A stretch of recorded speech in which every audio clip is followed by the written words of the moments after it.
Hello, friend. I want to tell you about the Renault Laguna car. Renault Laguna II didn't have a good reputation, so the French brand really had to reach the heights of its own skills so that customers would forget about this failure. Laguna III was created, and 10 years after the start of sales, we can already evaluate this car. Was it a success, or maybe just as bad as its predecessor? In 2009, the Laguna underwent a very modest facelift, which was intended to change the interior slightly.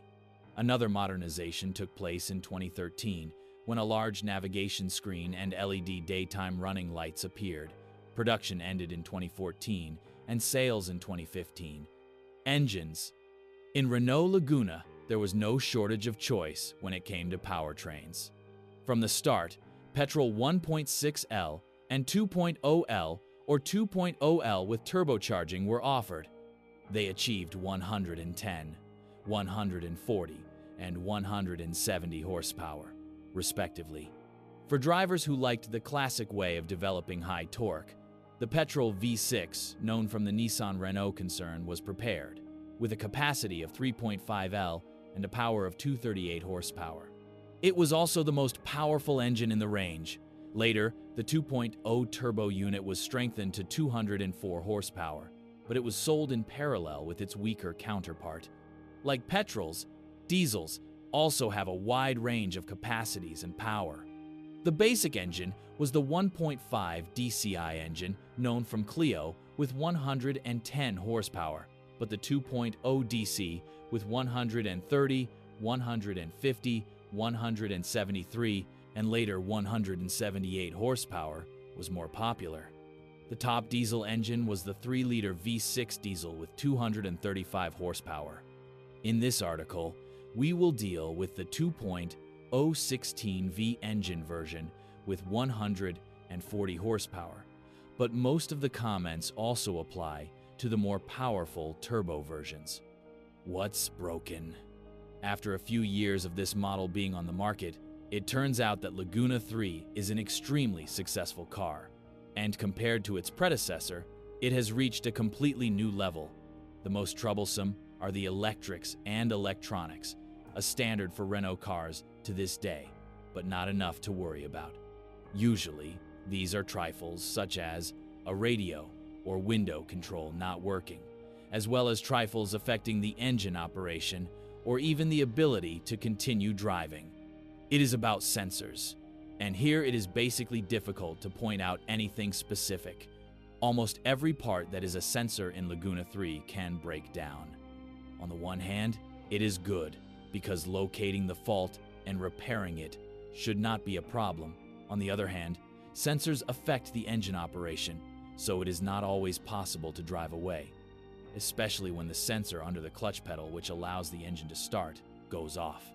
Its failure will be manifested by the starter not reacting to pressing the start button. Problems can also be caused by the card, which is the equivalent of a key, but the hands-free system has been improved compared to its predecessor. Light and rain sensors also have their faults. Sensors responsible for proper engine operation fail less often, but also fail. Tire pressure sensors become annoying. If you want to have relative peace, it is best to install all-season tires and give up visiting tire shops. Another electrical problem is the electromechanically controlled parking brake system. The system designed by ATE can refuse to cooperate. It is worse if this happens when the brake is applied, but there is a way to free yourself. Unfortunately, this means getting under the car, which is not always possible. In Laguna, you can feel that the elements are not quite perfectly fitted and that they are not of the highest quality. A recurring problem is the creaking exterior mirrors. It is a matter of dirt, as well as the peeling upholstery elements, but to a small extent. The creaking can also appear in the cabin. In models before the first facelift, the seatbelt tensioners were faulty. It is worth checking whether the car was repaired as part of a service campaign. Whatever you say, the suspension of the Laguna III is a very successful design, quite stiff on the one hand and simple on the other. This means that the metal rubber elements and pins wear out quite quickly, but there are very few of them, 2 bushes for the front wishbone and one pin. What's more, all of them can be replaced while leaving the old wishbone. The rear axle torsion beam is basically maintenance-free, and if it requires replacing the bushes, it is only after a long mileage. Even the shock absorbers and springs are mounted separately, which means that their replacement can be done in the garage with a basic set of tools. Overall, the suspension is one of the cheapest in its class. The car's big advantage is its rigid body and good protection against corrosion. Some elements are not made of steel, e.g., the hood, so we advise you not to be too hasty in judging purchased models with a paint meter in your hand. I left the engine for last because the 2.0-liter petrol unit with 140 horsepower is the most reliable point of the car. Of course, apart from the sensors, it is reliable. It requires an oil change every 15,000 kilometers and spark plugs every 90,000 kilometers, nothing more. It is worth noting here that although the optimal viscosity for the engine is 5W-30 or 5W-40, the manufacturer also recommends using 10W-40. The engine marked MR was designed by Nissan and powered, among others, the X-Trail and Qashqai. It has a practically maintenance-free timing chain which can stretch slightly with high mileage and use mainly on short distances. Its replacement is not expensive. A well-selected and correctly installed and tuned gas installation will bring measurable savings and should not cause any major problems. The engine does not show any weaknesses in this regard. Is it worth buying? It's hard to find a better offer in the segment for similar money and in this age range.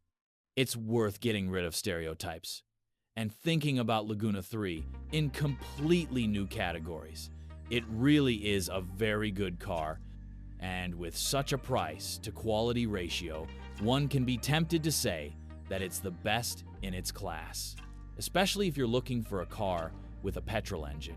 The 2.016V engine described in the article is the one we recommend the most. Thanks for listening to me. Don't forget to subscribe to the channel and rate my video. If you know of any problems with this car that I haven't mentioned, be sure to write about them in the comments.